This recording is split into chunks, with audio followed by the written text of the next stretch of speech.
बार पुनः आपका हमारे YouTube चैनल पे आज उपस्थित हैं हम आपके बीच में। बहुत दिनों के बाद यह वीडियो आ रहा है और यह आपके परीक्षा के लिए बहुत ही लाभदायक और महत्वपूर्ण वीडियो है, जिसमें हमने सम्मिलित किया है करंट अफेयर्स के बड़े ही इम्पोर्टेंट क्वेश्चन और वह हम आपको प्रस्तुत करने जा रहे हैं।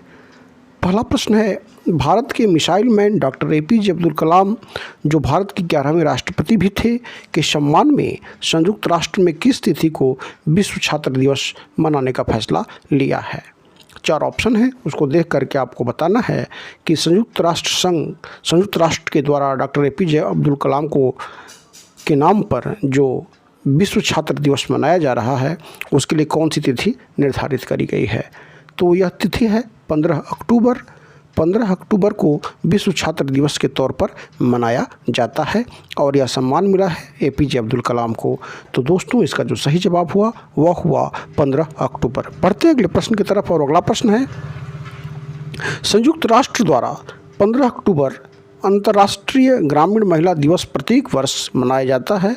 वर्ष 2020 की थीम क्या थी। अंतर्राष्ट्रीय ग्रामीण महिला दिवस दोस्तों बड़ा ही महत्वपूर्ण प्रश्न है, क्योंकि जो डेवलपिंग कंट्री है उसकी करीब 43% जो महिलाएं हैं वह एग्रीकल्चर लेबरर के रूप में जुड़ी हुई हैं और यूनाइटेड नेशन ने 2007 से 18 दिसंबर को इसे मनाने 18 दिसंबर 2007 से इसको मान्यता दी है और यह प्रत्येक वर्ष 15 अक्टूबर को मनाया जाता है। और इस बार का जो इसका थीम था वह इसका ऑप्शन डी जो है वह सही होगा। उसमें इसका जो थीम था वह था building rural women's resilience in the wake of कोविड-19, यानी दूसरे का डी जो था वह सही जवाब है। पढ़ते हैं तीसरे प्रश्न की तरफ और तीसरा प्रश्न है, प्रधानमंत्री नरेंद्र मोदी ने खाद्य एवं कृषि संगठन FAO की 75वीं वर्षगांठ और विश्व खाद्य दिवस पर कितने रुपए का स्मारक सिक्का जारी किया। तो 75वां वर्षगांठ और जारी किया 75 रुपये का सिक्का। इसका जो सही जवाब हुआ वह हुआ तीसरे का C। बढ़ते हैं अगले प्रश्न की तरफ और अगला प्रश्न है, पहली भारतीय महिला जिन्हें कॉस्ट्यूम्स डिजाइन के लिए ऑस्कर अवार्ड मिला, जिनकी मृत्यु अभी हाल ही में 15 अक्टूबर 2020 को हुई, जिसे हम भानु अथैया के नाम से भी जानते हैं, को किस मूवी के लिए पुरस्कार मिला था। दोस्तों आपको हम बता दें कि भारत की पहली जो ऑस्कर अवार्ड विनर थी भानु अथैया जी, उनको गांधी फिल्म के लिए, यह फिल्म गांधी फिल्म यानी आपका जो आंसर हुआ चौथे का D, और गांधी फिल्म के लिए 1982 में यह फिल्म रिलीज हुई थी और यह पुरस्कार गांधी फिल्म के लिए मिला था कॉस्ट्यूम डिजाइन के लिए भानु अथैया को। तो चौथे का D सही जवाब हुआ। पढ़ते अगले प्रश्न की तरफ। अगला प्रश्न है, अंतर्राष्ट्रीय मुद्रा कोष ने अक्टूबर 2020 की विश्व आर्थिक परिदृश्य यानी वर्ल्ड इकोनॉमिक आउटलुक रिपोर्ट में इस साल भारत की GDP ग्रॉस डोमेस्टिक प्रोडक्ट का अनुमान लगाया है। कितना अनुमान लगाया है? 4 ऑप्शन यहाँ पर दिए हुए हैं और यहाँ पर जो ऑप्शन आपको A है 10.3% वह सही जवाब हुआ। यहाँ पर जो अनुमान लगाया गया है IMF के अनुसार 2020 में भारत की जो GDP 10.3% कम हो जाएगी। यह अब बढ़ते हैं अगले प्रश्न की तरफ। बढ़ते हुए आ गए हैं हम छठे प्रश्न की तरफ और छठा प्रश्न है, भारत के कितने समुद्री तटों को ब्लू फ्लैग का दर्जा दिया गया है।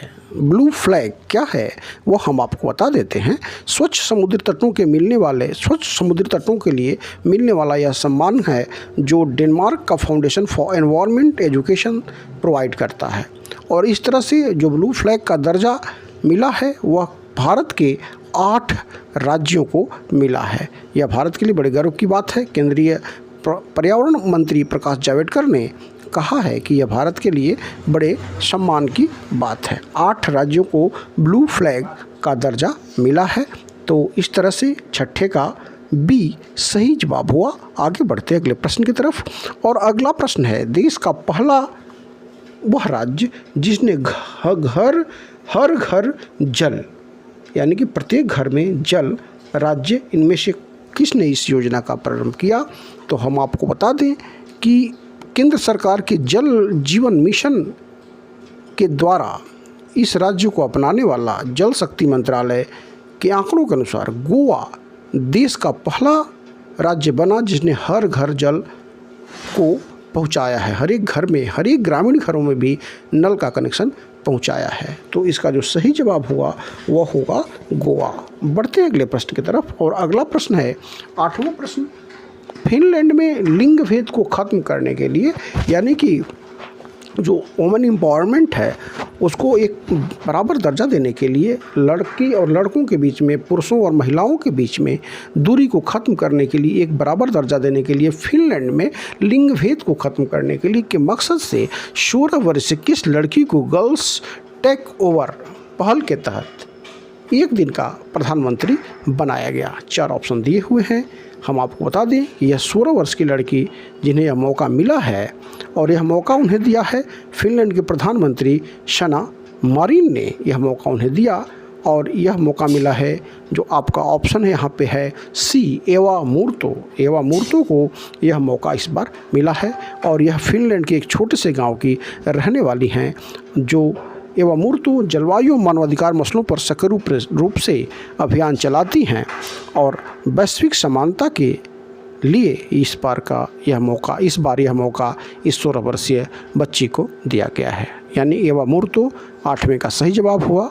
आ गए हैं हम 9वें प्रश्न की तरफ और 9वां प्रश्न है भारत के किस राज्य में हाईटेक क्लास परियोजना के तहत सरकारी स्कूलों को पूरी तरह से डिजिटल क्लासरूम में बदल दिया गया है या बदलने की योजना है? तो इस तरह का कार्य करने वाला जो राज्य है वह है केरल। केरल 9वें का सी इसका सही जवाब हुआ। केरल के मुख्यमंत्री पी विजयन ने 12 अक्टूबर 2020 को राज्य के सार्वजनिक शिक्षा क्षेत्र को पूरी तरह से डिजिटलाइज्ड करने की घोषणा की और इस तरह से केरल देश का पहला ऐसा राज्य बन गया जिसके सभी पब्लिक स्कूलों की कक्षाएं उन्नत तकनीकों से लैस हैं। तो केरल सही जवाब हुआ। आगे बढ़ते हैं अगले प्रश्न की तरफ और अगला प्रश्न जो है वह खेल से संबंधित है और यह है अगस्त 2020 में 2020 क्रिकेट में 500 विकेट लेने वाले विश्व के पहले गेंदबाज कौन बने हैं? तो यह जो गेंदबाज बने हैं वह 4 ऑप्शन जो यहाँ आप देख रहे हैं उसमें ए ड्रेन ब्रावो जो वेस्टइंडीज़ के ऑलराउंडर हैं, उन्हें 2020 के इतिहास में 500 विकेट प्राप्त करने वाले पहले गेंदबाज बनने का सौभाग्य प्राप्त हुआ है। जो जुड़ा हुआ है हॉकी के जादूगर 11वां प्रश्न। हॉकी के जादूगर मेजर ध्यानचंद के नाम पर किस राज्य की सरकार ने मेजर ध्यानचंद विजय पथ योजना को लॉन्च किया है? दोस्तों ध्यानचंद के बारे में आप अवगत हैं। ध्यानचंद जो हॉकी के महान प्लेयर थे और जिन्होंने भारत को ओलंपिक पदक दिलाने में बहुत मदद करी कई बार और इन्हीं के नाम पर 29 अगस्त को इंडिया में स्पोर्ट्स डे भी मनाया जाता है और उनके नाम पर विजय पथ योजना चलाने का जो लॉन्च किया है, घोषणा करी गई है, वह उत्तर प्रदेश सरकार द्वारा की गई है। यानी 11 का बी सही जवाब हुआ। बढ़ते हैं अगले प्रश्न की तरफ और अगला प्रश्न है अंतर्राष्ट्रीय स्तर पर अपनी खेल के लिए प्रसिद्ध बॉब ब्रायन व माइक ब्रायन ने हाल ही में संन्यास की घोषणा की। यह किस खेल से संबंधित थे? बॉब ब्रायन और माइक ब्रायन जिन्होंने अपने जीवन काल में कई सफल जोड़ी के रूप में जाने जाते रहे और इन्होंने टेनिस में, लॉन टेनिस में, यानी कि 12 का बी सही जवाब हुआ। इन्होंने सफलतम जोड़ी के रूप में अपने आप को स्थापित किया। इन्होंने 4 ग्रैंड स्लैम के साथ साथ लंदन ओलंपिक में भी स्वर्ण पदक जीता था। यानी 12 का बी लॉन टेनिस सही जवाब हुआ। बढ़ गए हम अगले प्रश्न की तरफ और अगला प्रश्न है 13वां प्रश्न। युवा वैज्ञानिकों को बढ़ावा देने के उद्देश्य से वीर सुरेंद्र शाही प्रौद्योगिकी विश्वविद्यालय टेक्नोलॉजिकल यूनिवर्सिटी ने टाई अप किया है इसरो के साथ। और ये जो वीर सुरेंद्र शाही विश्वविद्यालय है वह कहाँ स्थित है? और यह पहला विश्वविद्यालय बना है पूरे भारत में, देश में टाई अप करने वाला, युवा वैज्ञानिकों को बढ़ावा देने के उद्देश्य से टाई अप करने वाला यह पहला विश्वविद्यालय बना है वीर सुरेंद्र साई टेक्नोलॉजिकल यूनिवर्सिटी, और यह स्थित है उड़ीसा में। 13 का सी उड़ीसा इसका सही जवाब हुआ। बढ़ते हुए हम आएंगे अगले प्रश्न की तरफ, और अगला प्रश्न होगा 7 बार की राष्ट्रीय champion, 7 times national champion Paulomi घटक, जिन्होंने हाल ही में संन्यास की घोषणा की, किस खेल से संबंधित हैं? 4 ऑप्शन हैं, आपको बताना है। पौलोमी घटक एक बड़ा ही परिचित सा नाम है, और किस खेल से है यह आपको बताना है। तो यह खेल है टेबल टेनिस, यानी कि 14 का सी सही जवाब हुआ। आगे बढ़ेंगे हम पहले 15वें प्रश्न की तरफ, और 15वां प्रश्न है, 15वें प्रश्न की तरफ हम आ गए हैं। सितंबर 2020 में भारत के किस बैंक ने साइबर हमलों से बचने के लिए प्रौद्योगिकी विजन की शुरुआत की है? प्रौद्योगिकी विजन की शुरुआत यानी कि technological vision for cyber attack was launched.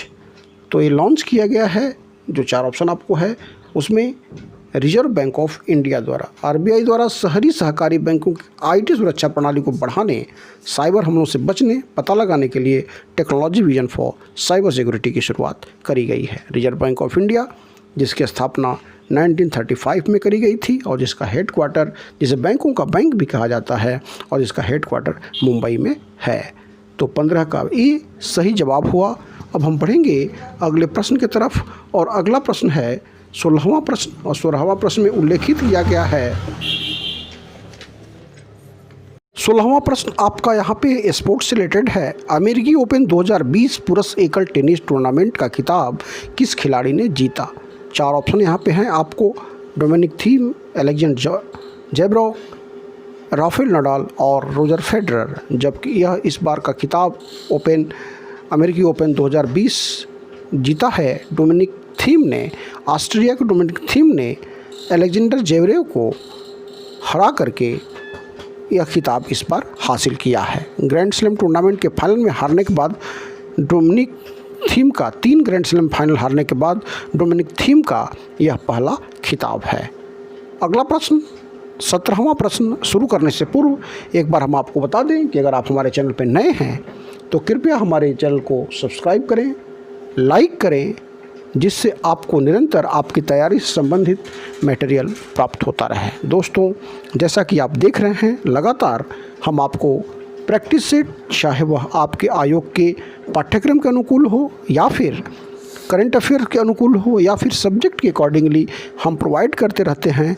लेकिन नोट्स PDF हम आपको प्रोवाइड नहीं कर पाते।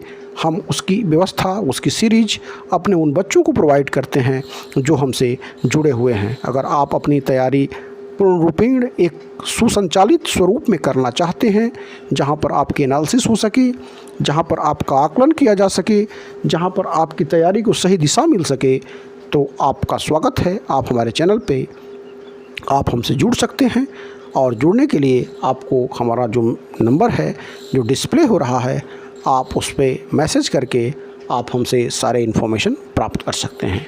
बढ़ते अगले प्रश्न की तरफ, और अगला प्रश्न है पेटीएम फर्स्ट गेम ने किस खिलाड़ी को अपना ब्रांड एम्बेसडर नियुक्त किया है?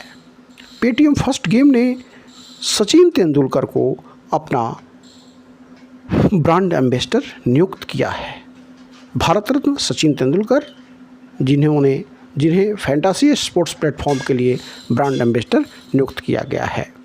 अगला प्रश्न है 18वां प्रश्न, levels and trends in child mortality report 2020 के अनुसार भारत में शिशु मृत्यु दर जो 1990 में 126 थी, घट करके वर्तमान में कितना हो गई है? 2019 के अनुसार भारत में जो चाइल्ड मोर्टालिटी रेट है अभी 34 हो गई है, यानी कि 18 का बी सही जवाब हुआ। 34 इज द राइट आंसर। बढ़ते अगले प्रश्न की तरफ, और अगला प्रश्न है वर्ष 2019 के लिए इंदिरा गांधी शांति पुरस्कार से किसे सम्मानित किया गया है? इंदिरा गांधी शांति पुरस्कार जो एक प्रतिष्ठित पुरस्कारों में से एक है, जो शांति, विकास एवं निःशस्त्रीकरण के लिए प्रदान किया जाता है। और इस बार का जो यह पुरस्कार मिला है वह मिला है, यह जो ऑप्शन यहाँ पर आप देख रहे हैं 19 का ए जो ऑप्शन यहाँ पर 4 दिए हुए हैं, डेविड एटनबरो, जो पृथ्वी पर जैव विविधता को सुरक्षित एवं संरक्षित करने के लिए, जागरूक करने के लिए प्रयासरत हैं, जो एक अंग्रेजी प्रसारक और इतिहासकार हैं, उन्हें इस बार का यह पुरस्कार मिला है। 19 का ए सही जवाब हुआ। आगे बढ़ते हैं अगले प्रश्न की तरफ, और अगला प्रश्न जो है वह सौर मंडल से संबंधित है। सौर मंडल से संबंधित घटना इम्पॉसिबल जो हाल ही में समाचार पत्रों में थी, किससे संबंधित है, किससे संबंधित रही है? तो हम आपको बता दें, यहाँ जो 4 ऑप्शन हैं उसमें सी ब्लैक होल से संबंधित यह घटना रही है, और पहली बार ब्रह्मांड में 2 ब्लैक होल्स के टक्कर का पता चला, जिसे इम्पॉसिबल नाम दिया गया। जैसा कि आप जानते हैं, तारे की मृत्यु के बाद ब्लैक होल का निर्माण होता है, यानी 20 का सी सही जवाब हुआ। अगला प्रश्न है, व्यापारिक संबंधों को बेहतर बनाने के लिए भारत ने किस देश के साथ पहला फेरी जहाज यानी एमसीपी लिंच लॉन्च किया?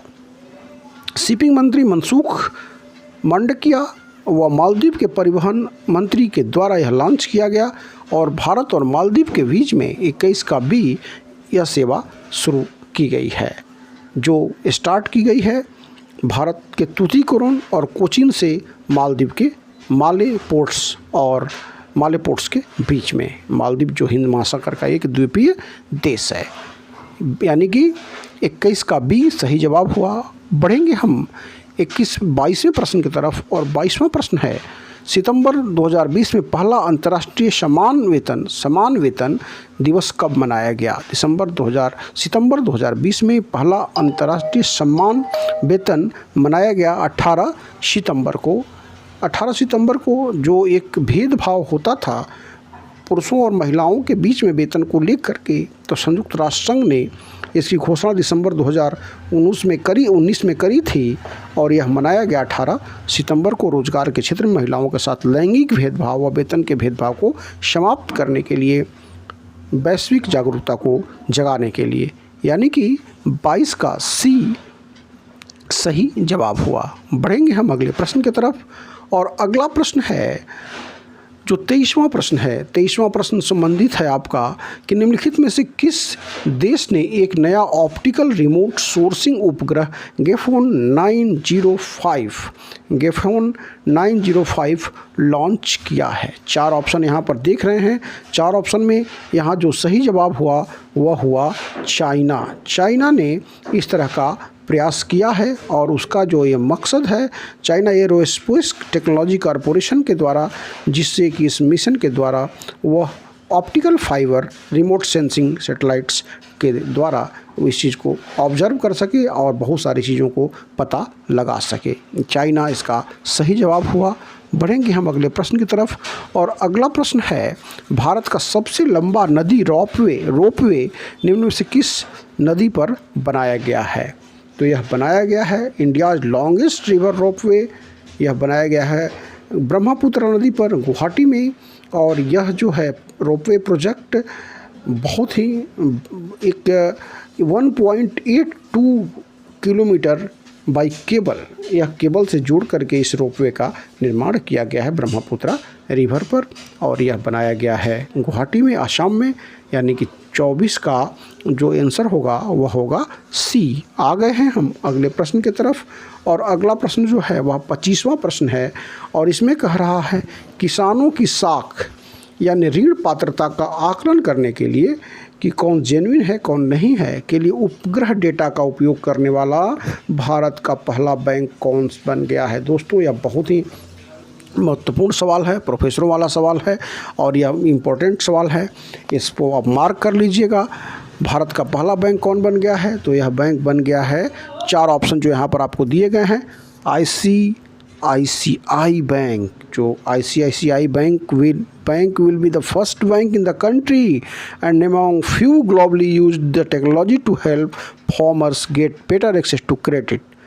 और इस तरह का डेटा यूज करने वाला सैटेलाइट्स मेजरिंग डेटा यूज करने वाला जो किसान क्रेडिट कार्ड लोन यूज करने के देने के लिए ICICI बैंक को यह हक जाता है, यानी 25 का बी आपका सही जवाब हुआ, ICICI बैंक।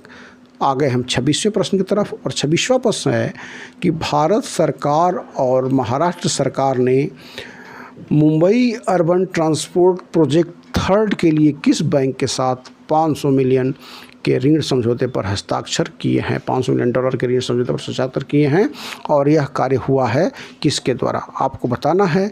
और यहाँ पर 26वां प्रश्न है, 26वें का सी, एशियाई अवसंरचना निवेश बैंक ने यह कार्य किया है, AIIB Asian infrastructure investment bank. 26 का सी सही जवाब हुआ। आ गए हम 27वें प्रश्न की तरफ, किस बीमा कंपनी ने सगुन गिफ्ट किस बीमा कंपनी ने सगुन गिफ्ट इंश्योरेंस नामक अपनी तरह का पहला बीमा उत्पाद लॉन्च किया है? तो SBI general Insurance has launched a first of its kind insurance product called Sagun Gift and Insurance। यह एक unique gift personal accidental policy है।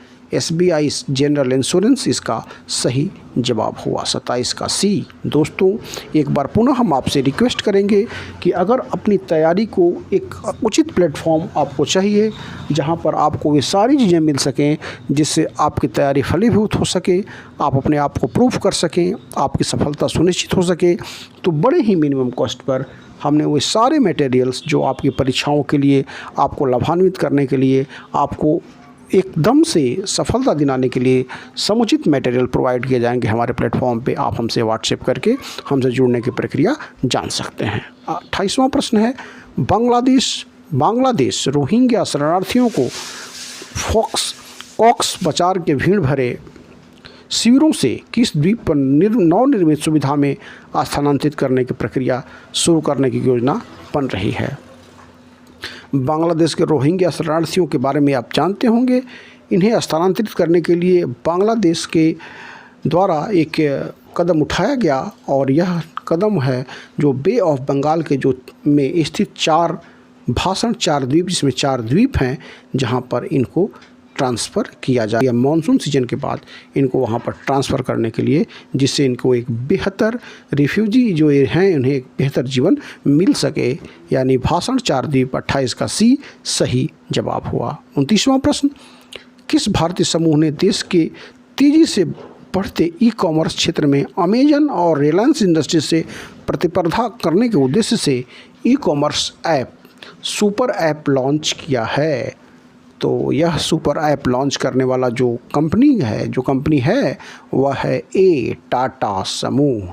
टाटा ग्रुप ने इस तरह की सुपर ऐप लॉन्च करी है। टाटा समूह ने सुपर ऐप लॉन्च किया है, यानी कि 29 का ए सही जवाब हुआ। अब अगला प्रश्न यानी 30वां प्रश्न, जिसको लेकर के बड़ी चर्चा है, यह बड़े ही दुख की बात है कि वैश्विक भूख सूचकांक यानी कि ग्लोबल हंगर इंडेक्स में भारत की जो स्थिति है वह निरंतर घटती जा रही है।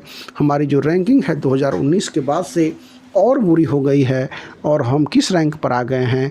तो हम आ गए हैं 94वें रैंक पर, और जो अच्छी बात नहीं है। ग्लोबल हंगर इंडेक्स में भारत को सीरियस कैटेगरी में रखा गया है, मतलब भूख के मामले में बहुत ही ख़राब स्थिति है भारत की। और साथ ही साथ भारत की जो स्थिति है वह अपने पड़ोसी देशों से भी लगातार गिरती जा रही है। चीन, श्रीलंका, नेपाल, बांग्लादेश, म्यांमार और पाकिस्तान भी हमसे अच्छी स्थिति में हैं। तो इस तरह से यह अच्छी खबर नहीं है। भारत की 14% आबादी कुपोषित है। तो यहाँ जो प्रश्न है उसके हिसाब से आपका जो आंसर हुआ वह हुआ 30 का सी। दोस्तों, इसी के साथ यह करंट अफेयर्स की यह श्रृंखला समाप्त हुई। निकट भविष्य में फिर हमारी आपसे मुलाकात होगी। आप लगातार हमारे साथ बने रहें। धन्यवाद।